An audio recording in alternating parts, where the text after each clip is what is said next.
Hey guys, it's one of my favorite times of year. It's the holiday season.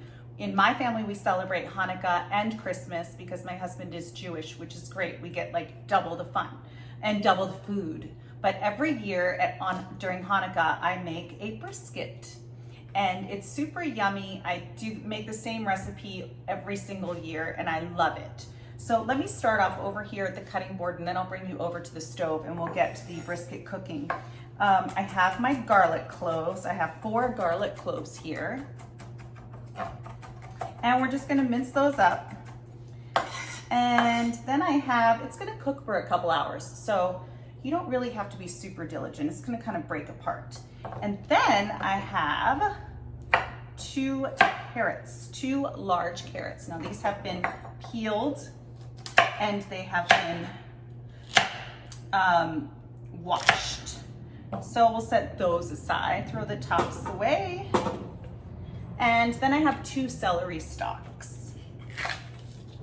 And we're just going to cut those like large chunks. Those carrots I just cut into 4 different pieces. The celery stalks will do again in like 4 separate pieces. I have 2 onions here. Now I'm going to quarter those, but I didn't want to do those on camera because you know me, I'll start crying.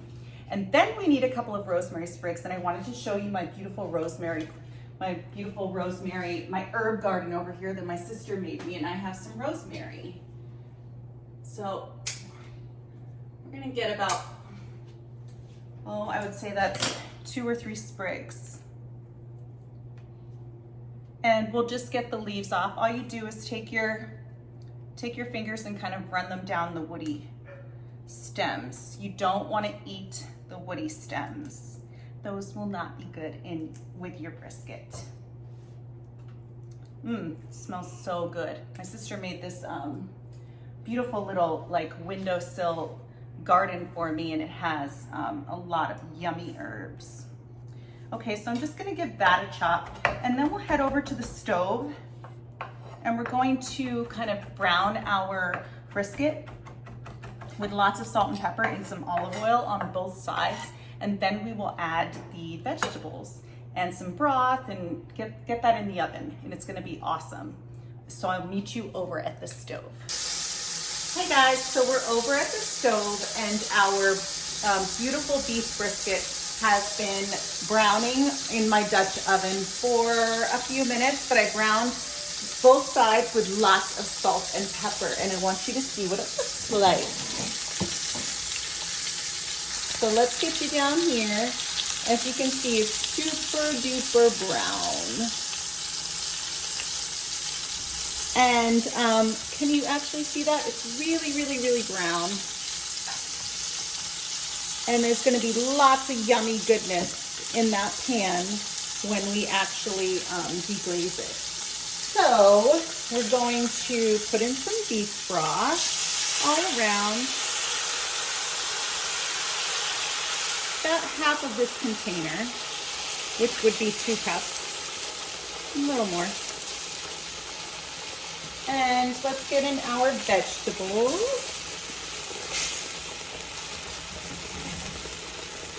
Just put them all around your brisket. And you know what? I'm actually going to turn the stove off because we're going to put this in our 325 degree oven. Hi, Tucker. Get our carrots in there, our celery, and let's get our garlic cloves. We have 4 garlic cloves, all minced up. Oops, forgot an onion. And I have some rosemary that I chopped up. Get that in there. I have some thyme, and we can just put that in whole. And then I have a can of San Marzano tomatoes, and they're whole. I'm just gonna kind of crush them up with my hands and get them in there. Of course, you can buy crushed tomatoes and crush them yourself. I'm also going to add the juices.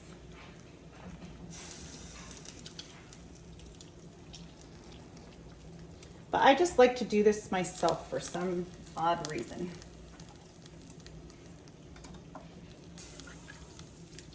It kind of makes me feel like I'm a little closer to the dish or something. This already smells delicious. You could, instead of using beef broth, you could also use red wine, which is what I used to do, but I'm using beef broth today. And we're gonna add the juices. And next we're gonna add a little bit of red wine vinegar because we're not getting the acidity from the red, because we're not using the red wine.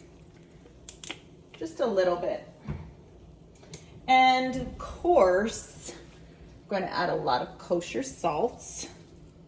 We need to season the vegetables, but remember the beef broth is in there and that has salt in it too. And some pepper. This is going to be perfect in a couple hours. 2 to 3 hours. Because it's a smaller brisket, it's 2.5 pounds. So I will show. Okay, so I'm going to pop this into a 325 degree oven, and it's going to be in there for about 2 to 3 hours, and I'll show you what it looks like when it comes out. Also, every 45 minutes or so, you want to check on it and kind of baste it with the juices. Make sure the top is nice and covered and basted with all the juices.